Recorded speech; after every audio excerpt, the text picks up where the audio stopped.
One thing I'd like to ask you about is, throughout this entire seminar, I hear you, attacking a lot of left-wing, I would say extreme talking points.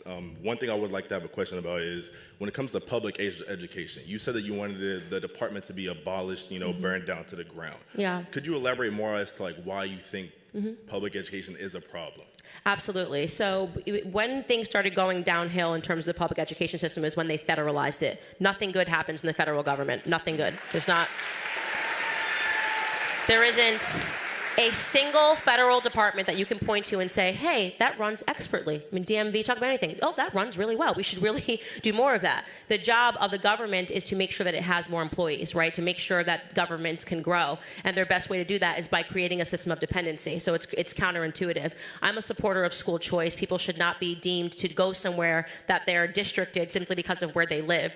This is exactly what leads to kids going to bad inner city communities. And it's a huge reason why I am a conservative is because conservatives believe in school choice and they tell you that it's racist and it's wrong and there's no reason why a child should have to go to school based on where they live and not based on where their mother wants them to go to school with their tax dollars that they're paying into. So the Department of Education has been a remarkable failure. There's not a single piece of proof that shows you that people are not reading more, writing better, we're not better at math than we were when it's been established. How can you have anything that takes that much money from the American taxpayer that hasn't given you a single marker for how it's become successful and it still is allowed to exist? It doesn't make any sense, right?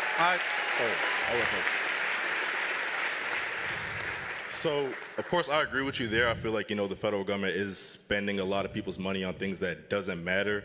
Another point that you made throughout your event is that you feel like the cause for the deterioration of Black America was the absence of family. Do you not feel, and you specifically cited the Jim Crow era, do you not feel that the times during that era had any effect on that, or do you feel like those? Well, it's an interesting study. So to be clear, I'm not arguing because this is how a reporter will take me out of context, but Candace demands Jim Crow comes back.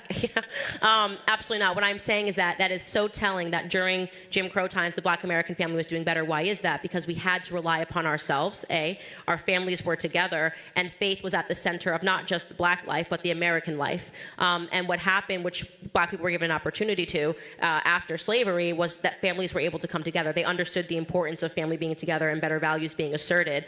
And so I'm not at all making an argument that somehow society would be better, but we should really try to learn the lessons of why it is that Black Americans have won in terms of segregation ending, in terms of race-based policies and initiatives being gone, and in terms of, which is actually a big loss, the welfare policies. But everything that is shown is that we've gone backwards. We actually are doing worse than we were when we won all of these things. It's worth us having a discussion about it and realizing what happened. Thank you. So I just want to give it to more people because I feel so bad. Yeah. So this is just a little quick question, just for myself. Would you just be able to more elaborate, cite what areas Black Americans were thriving in during that time, just so I can. I'm sorry. What was that? Could you elaborate on what? Because you said that Black Americans, economically, were economically per household, per household, how much money people had at that time. Black Americans have gotten poorer. There has been trillions of dollars given to the welfare system, and Black American families are poorer today than when they were. That makes entirely no sense. Thank you.